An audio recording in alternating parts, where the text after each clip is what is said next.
दोस्तों, foreign contribution से जब आप बाहर से फंडिंग रिसीव करते हैं, उस पैसे को दो जगह यूज कर सकते हैं।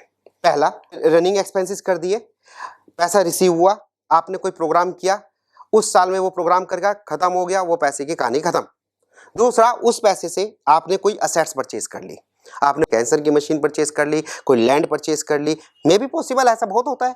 यानी कि टोटल फंड को दो भागों में डिवाइड कर सकते हैं। पहला, आप एडमिनिस्ट्रेटिव एक्सपेंडिचर कर सकते हैं, रनिंग एक्सपेंसेस कर सकते हैं। दूसरा, कोई फिक्स असेट्स परचेज कर सकते हैं। गवर्नमेंट ने अभी रिसेंटली में एक सर्कुलर निकाला और क्लैरिफाई करा कि जिन जिन एनजीओ ने पैसों से फिक्स असेट्स परचेज करी है, उसकी डिटेल भी आपको गवर्नमेंट को देनी होगी।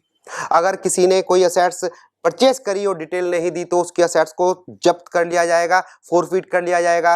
गवर्नमेंट को बिल्कुल क्लियर विजन रखना है कि आपसे बाहर से जो पैसा आया है वो केवल डेवलपमेंट के लिए काम में यूज हो। बड़े न्यूज मैंने पढ़े, कल परसों ही न्यूज पढ़ी थी, न्यूज में आ रही थी कि एनजीओ को बिल्कुल भी नहीं करने देंगे, फंड नहीं लेने देंगे एनजीओ को। दोस्तों, बिल्कुल डरने की जरूरत नहीं है।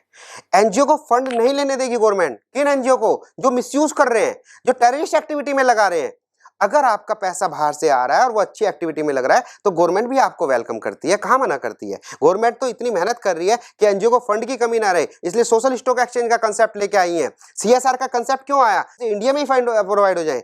गवर्नमेंट तो चाहती है कि एनजीओ काम करे। यूएनओ में जो सस्टेनेबिलिटी गोल है, वो सोशल एक्टिविटी है, पॉवर्टी एलिगेशन है, उसे दूर होना, और खाने में जो प्रॉब्लम आती है, जो हंगरी प्रॉब्लम है, वो दूर होना। गवर्नमेंट तो चाहती है कम वाट में, जिससे यूएनओ में भी दिखाई जा सके कि हाँ, इंडिया ने कितने बड़े बड़े काम करे हैं। आप समझ रहे हैं? लेकिन वो एक सिस्टमैटिकल वे से होना चाहिए, रूल रेगुलेशन के हिसाब से होना चाहिए।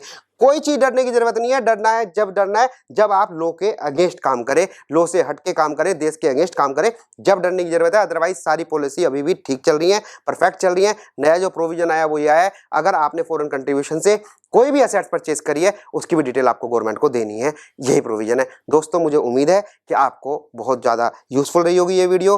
अगर आपसे इससे रिलेटेड कोई क्वेश्चन है तो मुझे आप एसएमएस कर सकते हैं, व्हाट्सएप कर सकते हैं, मेल कर सकते हैं, मैं उसका जवाब जरूर दूंगा। Thank you so much. फिर मिलते हैं नई वीडियो के साथ।